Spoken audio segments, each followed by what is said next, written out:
محمد وعلى آل محمد كما صليت على إبراهيم وعلى آل إبراهيم إنك حميد مجيد. शुरुआत कया तो अल्लाह बाजार जे नाले सां बोल आइन मिठा मालिक तू ऐं खालिक तू माबूद भी तू अल्लाह भी तू मोहताज पैगंबर पीर सबई आहीं बारी बेपरवाह भी तू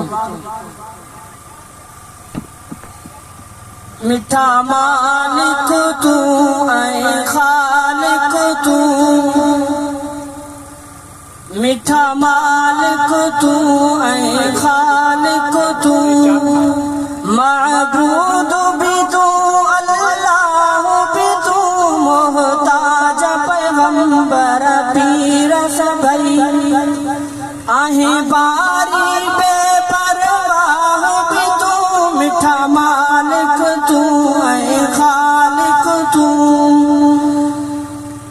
जंहिंखे की न घुरे से की न वरे तोड़े वो नबी तलकीन करे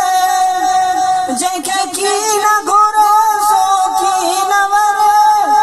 तोड़े वो नबी तलकीन करे भला कल्म अबू जहल कीअं भरे जंहिंखे पाण करे गुमराह भी तू मिठा मालिक तू ऐं खालिक तू माबूद भी तू अल्लाह भी तू मोहताज पैगंबर पीर सबई आहें बारी बेपरवाह भी तू मिठा मालिक तू ऐं खालिक तू तोखे कान न कहिजे इबादत जी न कसो सलात सखावत जी तोखे कान न कहिजे इबादत जी न कसो सलात सखावत जी वठे बुछड़ो राह हिदायत जी न सुहेद करी निगाह भी तू मिठा मालिक तू ऐं खालिक तू माबूद भी तू अल्लाह भी तू मोहताज पैगंबर पीर सबई आहें बारी बेपरवाह भी तू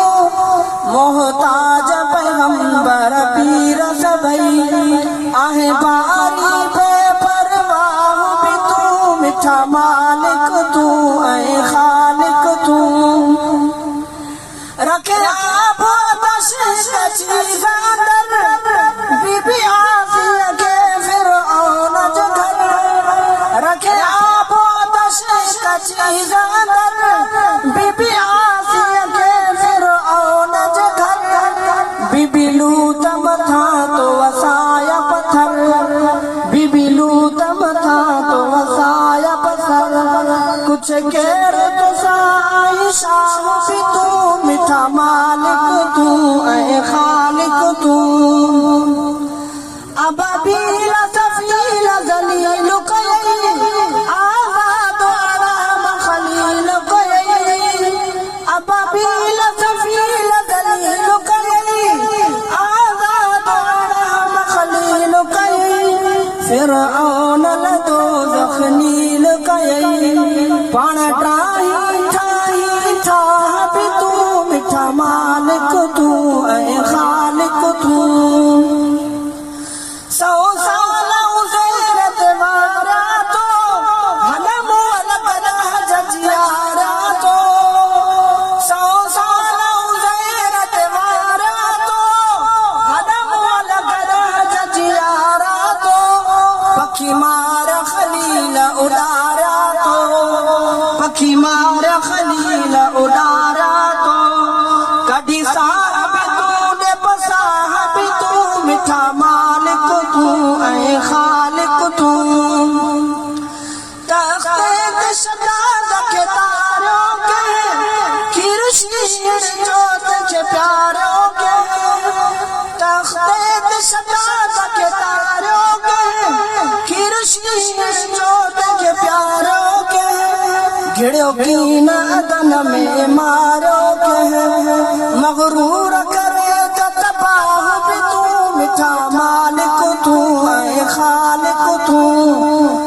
महबूद भी तू अल्लाह भी तू मोहताज पैगंबर पीर सभई